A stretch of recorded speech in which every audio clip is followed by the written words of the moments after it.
How are you doing today? I'm doing great. Good. My name is Vanessa. I'm Dr. Vanessa Pavey. I'm the education scientist for Life Extension.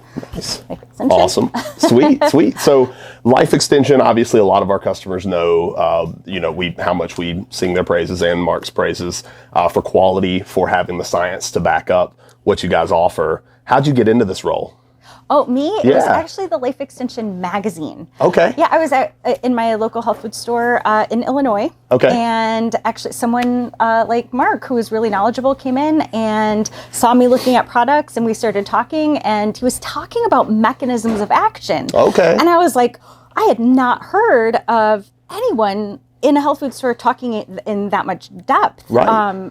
At the one I was at. And that's awesome. It's great you say that, because that's kind of something we pride ourselves on at TNS, is being able to educate people on why and how something works, not just saying, hey, this is effective because I say so.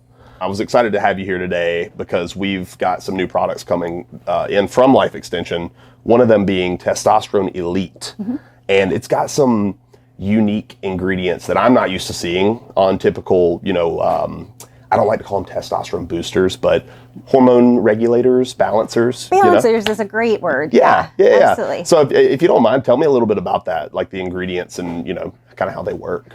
Yeah, so it actually has three main ingredients. Mm-hmm. It has a combination of cacao and pomegranate, which is really interesting. There's a really great clinical study, actually two clinical studies with different age ranges for men. Mm-hmm. And then the other ingredient is luteolin, which we source from Japanese Sephora.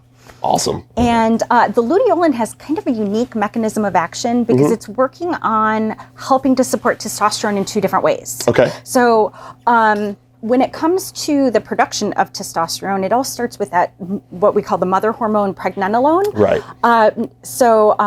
What luteolin does is it activates the enzyme that starts the creation of pregnenolone from cholesterol. Okay. So this enzyme is called STAR, S-T-A-R, or steroid ST, acute regulatory protein. Awesome. So that's the luteolin clicks that on and helps turn cholesterol into pregnenolone. So it's kind of starting on that steroid hormone pathway. Okay. But as it goes down the path, and we know pregnenolone will turn into DHEA, mm-hmm. and then DHEA into testosterone. That's what I was going to ask. Where is DHEA in that pathway of conversion? Because I know that when you take pregnenolone supplementally and also DHEA, they can both either be converted to estrogen or testosterone.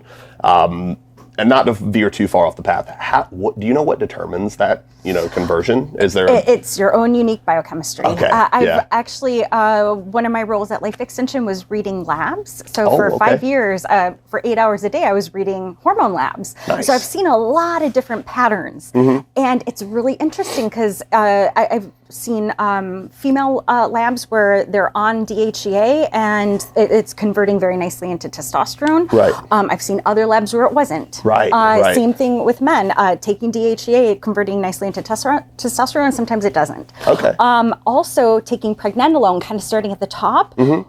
Pregnenolone does have two pathways it can go down. Okay. It can go down the DHEA pathway onto testosterone and then estradiol. Okay. Or it can go down the pathway of creating cortisol, our stress hormone. Okay. So that's kind of a risky, it could be a risky, It depends on our biochemistry. Yeah. Because I've seen somebody taking pregnenolone and it going all the way down this pathway, but then some people who take pregnenolone, it does convert into to cortisol. So some people say, I get heart palpitations, I get a little bit more anxious when I'm on pregnenolone. And I'm like, oh, wow, you're going down that pathway. Interesting.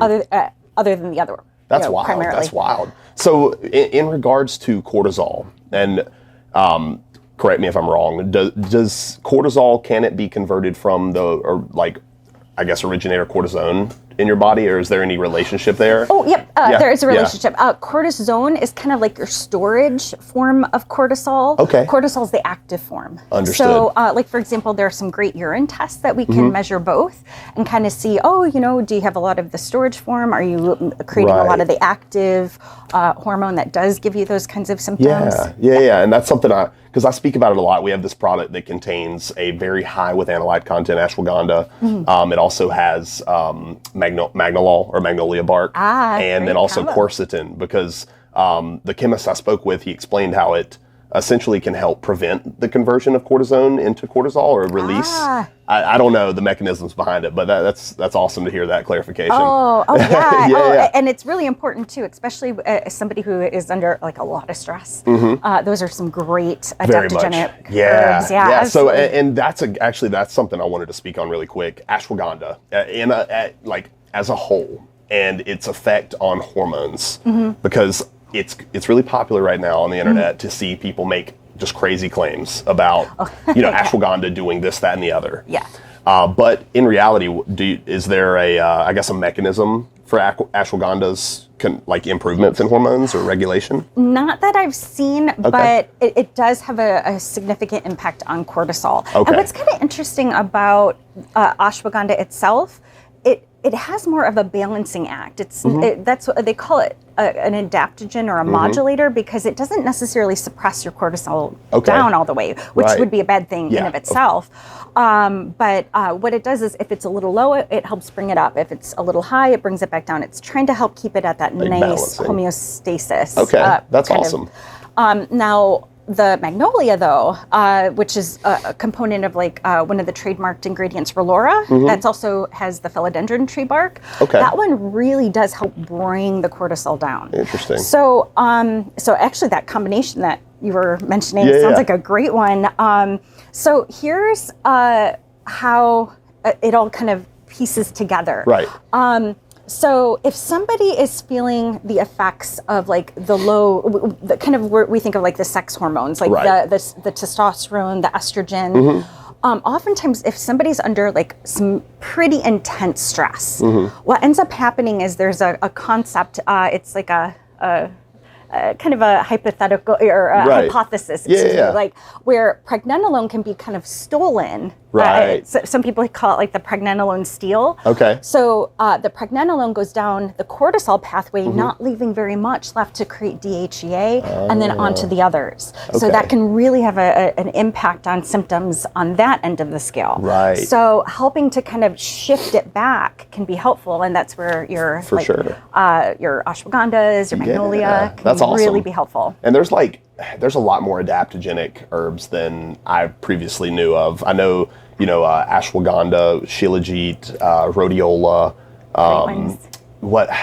Name off some other ones for me that were, ginseng is another great adaptogen, especially for energy. Okay. And each of them have their one of my favorites, Siberian ginseng.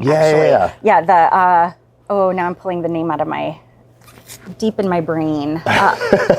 Eleuthero, I think it's Eleuthero. Right. Are we talking the scientific name of the species? Yes. Okay, yeah. I don't know. I'm going to pretend to know. So we'll just call it Siberian ginseng. Okay. That one's a great one because there's a couple different forms of ginseng, also like Panax.